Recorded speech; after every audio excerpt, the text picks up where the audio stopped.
Welcome, Justin. Nice to see your mug. Nice to meet you. Nice to see yours, and thanks for everyone for attending. Hope everyone is staying safe and healthy. Thank you for sponsoring this event. Oh, listen, you guys know I've been a big fan of Forex analytics for years. We've been a sponsor for years, and when Steve mentioned that he was interested in putting on a larger event to a bigger audience, I sort of begged him to let us be involved, and very appreciative for the opportunity, Steve and Dale and Blake and everyone else at Forex Analytics for letting us be a part of it. Thank you. So why don't you tell us a little bit about, Steve, you have a question? Tell us a little bit about Forest Park FX and your model and what you do for people. You're a broker of brokers. Do you have many FX brokers under your banner that you send people to and look for the correct fit? Yeah, and try and fit their needs of a trader? Yeah. Absolutely. Listen, I know I've got a limited window here, and people are attending not to hear me so much as they are the far more educated and accomplished traders that are part of this panel. But I do have a little bit of a slideshow that, if it's all right, I'll bring up and share. And I think, Dale, that'll address some of your questions and some of those of the viewers. And I can talk a little bit about who we are, our value proposition, and we have an opportunity. People. So good.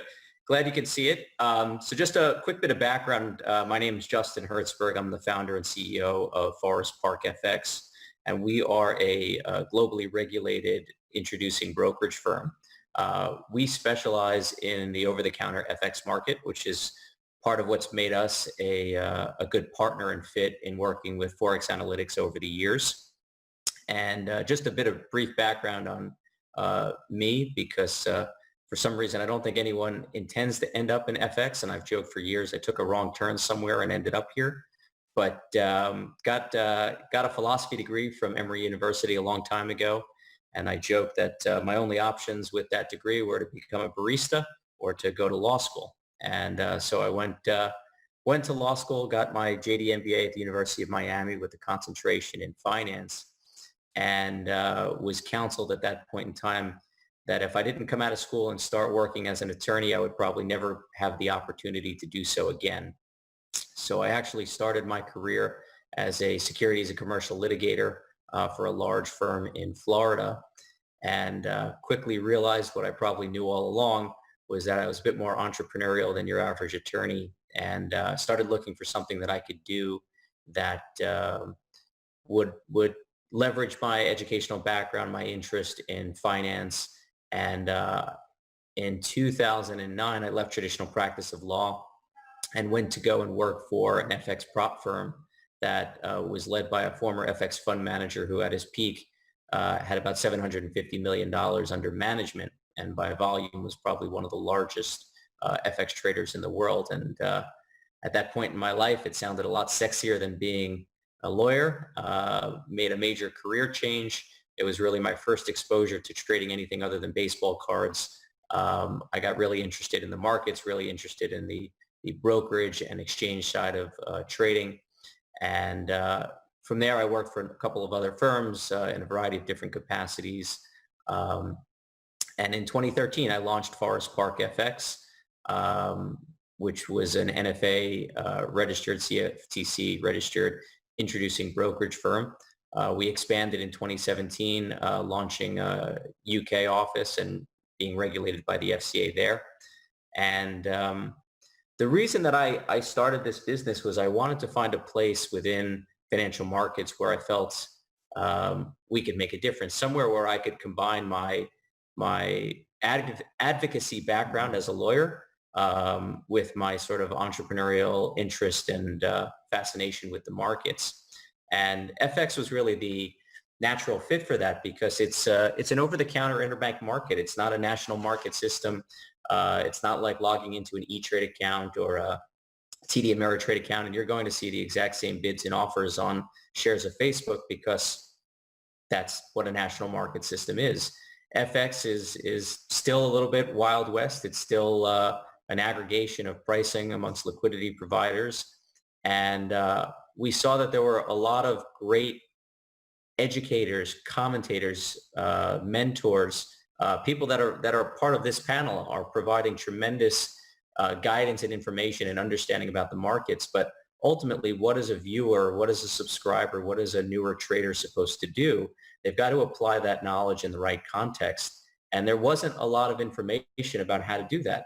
If you went to a particular broker for that information, they've got a very biased approach because they want to earn your business and they want to force you into using their platform, their offering, their pricing model, because that's how they make money.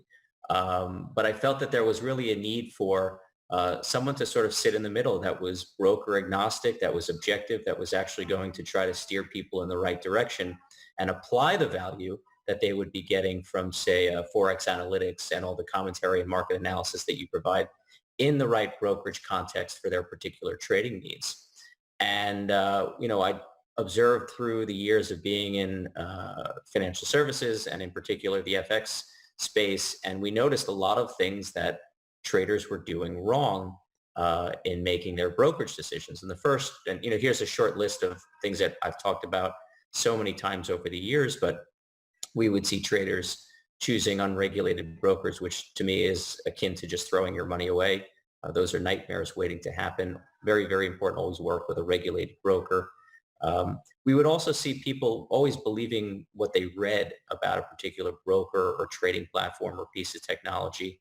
And you have to kind of go into the world with eyes wide open and realize that it's a competitive landscape and that there are people looking to destroy the reputations of others. You've got very bitter or jaded people that write reviews that are not based in fact, very much the same way that someone might bash a local restaurant that you love and think is terrific, but they just had a bad experience or had a bad day and they decided to take it out on Yelp. And so you have to really take a more critical view into how you approach your brokerage solutions. Because we're talking about an over-the-counter market, traders often don't understand the different pricing and execution models that might be at play and how that could affect their trading strategy. We would see traders using the wrong platform for the wrong reasons effectively, and trying to understand the technology you're using and how that could impact positively or negatively the trading that you're looking to conduct. And really, when you put it all together, we would see that there were plenty of traders out there with good strategies that they were just employing in a bad environment. And what we wanted to do ultimately was to be a steady hand and a steady voice and guide them in the right direction where we felt that they would have and realize the most value. And that really led us to our core thesis, which was to be a value-adding introducing broker, someone that not at the expense of the client, of the trader, could help them navigate these waters and ultimately find the right brokerage and trading solution for their particular needs. And so that really became our mission. We decided to build a company around helping traders make smarter brokerage decisions, doing everything we could to understand their particular trading strategy and needs so that we could connect them with the platforms and the technology that their trading demanded. And that we didn't want to just end it there. We wanted to provide ongoing service and support for all of the questions that come up, whether it be broker questions, platform questions, technology questions, trade execution issues that arise from time to time. We would represent the client, not the broker. And it helped to have a company that supported you and your position when you have an issue or a conflict with a broker. And then the other more tangible value proposition that we offer to all clients is that we actively work to reduce their costs of trading through either a cashback rebate program or negotiating better spreads or commissions with the brokers that we have aligned with. And that rebate model is one of the things that's easy for traders to grasp. It's literally pure value for them and making it cheaper for them to trade with one of our regulated brokers. For all the skeptics in the world, we don't mark up costs of trading. We don't interfere with client costs of trading in any way. We are truly trying to be value add, that not just in helping you find the right broker, but actually making it cheaper for you to trade with that particular broker and saving you money on every trade that you place. And, with regard to Tradersummit, one of the other sponsors of this event is IG, which if you're a trader and you don't know who IG is or what IG is. I'm not sure how that's possible. They're one of the longest standing, most reputable brokers on the planet, massive company, publicly traded, well regarded, into virtually every market and every geography. And we're very fortunate to have a great relationship with them. We were IG's first introducing broker here in the U.S. when they launched last year or relaunched last year. And love working with them. I think you'll hear from some of their people tomorrow. And one of the things that we're doing as part of this event for all the people that are listening that are interested in trading, really encourage you to work with IG. It's a terrific broker. And we're going to be doubling our cashback rebate offer from what we normally offer, which is 5% of your spread. We're going to be doubling that and basically rebating back to customers 10% of the spread that you realize on your trading with IG. So it's a very generous offer. It's literally cash in your pocket that comes out of IG's pocket. And they're okay with this. I checked, I cleared, but we'd like to do everything we could to help you be as profitable as possible.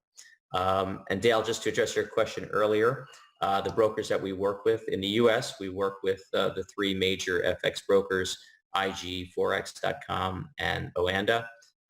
We enjoy a strong relationship with all these brokers. Obviously, we'd love to see IG succeed as a sponsor of this event and grow their business here in the U.S. as they've worked very hard to reestablish themselves in the U.S. market, and we're doing everything we can to support them. How as well. courageous of IG to come back into this market that everyone fled.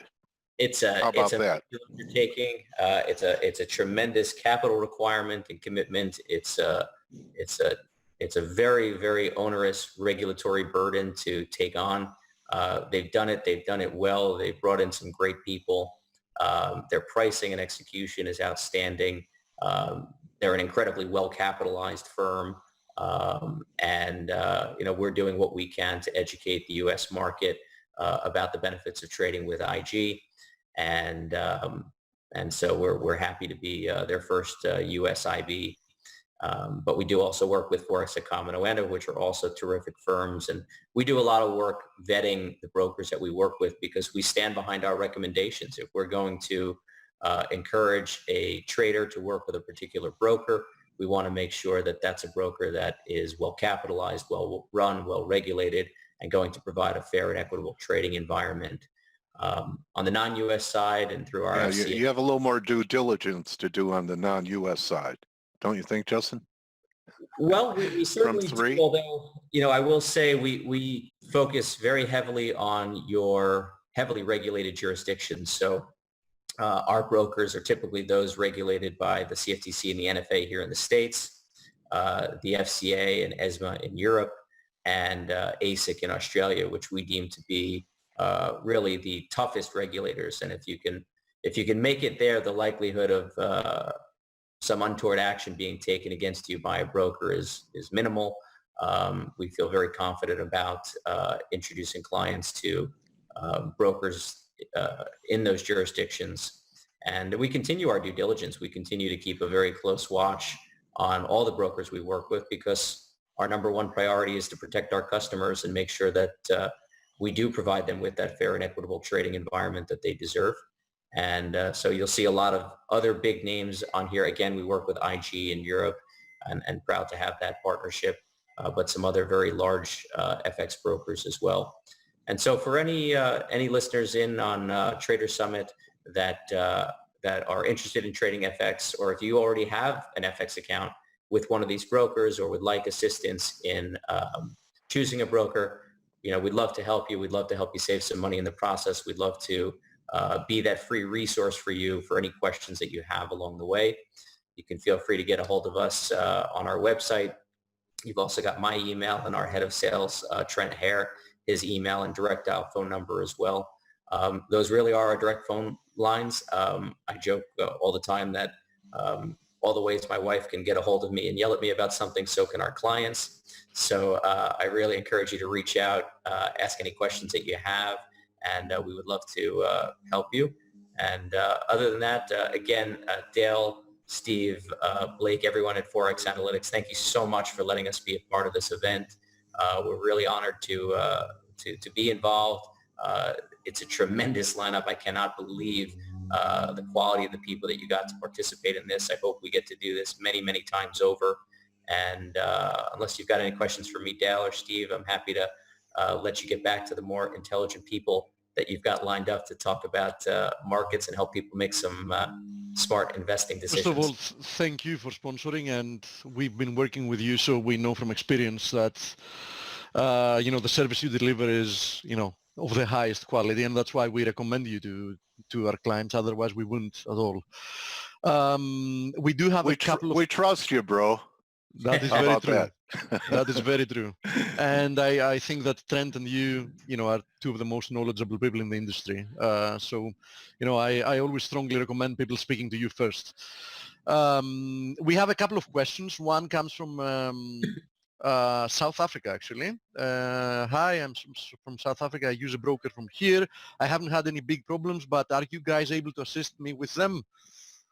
So without knowing about the specific broker, it's tough for me to say, but South Africa, I can say, is one of the fastest growing regions right now for regulated FX trading. We're seeing a lot of firms that have previously established in other jurisdictions like Europe and Australia are now moving into South Africa and obtaining licenses there. For that particular individual, the question, just shoot me an email, give me a call. I'm also on WhatsApp, Skype, every messenger service that exists. Happy to talk about the broker, do some due diligence for them, make sure that it's a good venue to trade. Even if we can't work together, I still want to make sure that people are working with quality firms and knowing that their assets are protected and that the trading environment will enable them to trade successfully. Another question, do you offer copy trade or PAM, or does that depend on the broker? In some instances, it depends on the broker. In some instances, it depends on the licensing and registration that a particular person has. We actually have developed an in-house trade copier program recently that we just started to roll out and license to certain brokers and trading groups. We also have a full-scale programming services team that can basically build anything, any custom indicator or algorithm for virtually any trading platform that's out there is part of our service as well.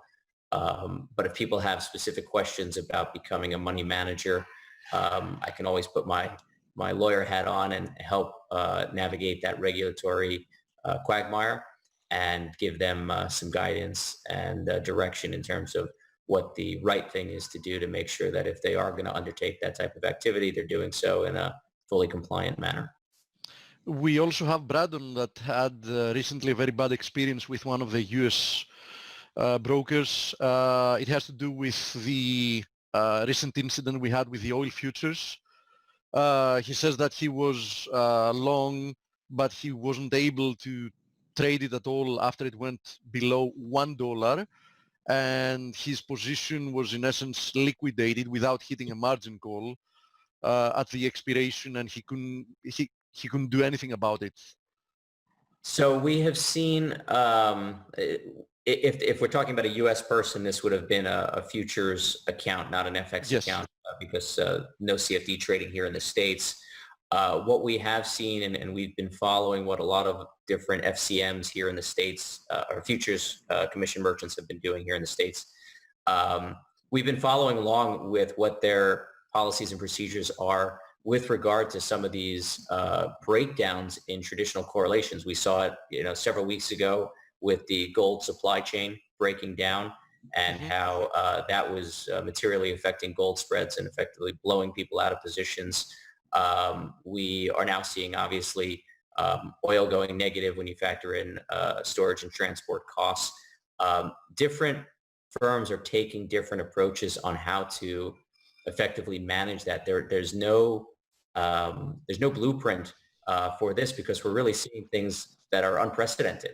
I'm certainly happy to speak to this person. They're welcome to contact me. I can reach out to that particular broker, see if we can get a better understanding or explanation as to what happened. Yeah, and we just got another one that had the same problem with a different brokerage firm in Europe or elsewhere. I'm assuming they don't say where.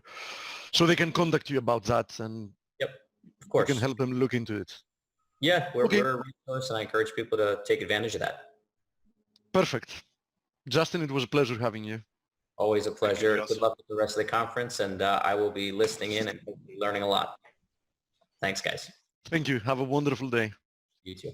Bye.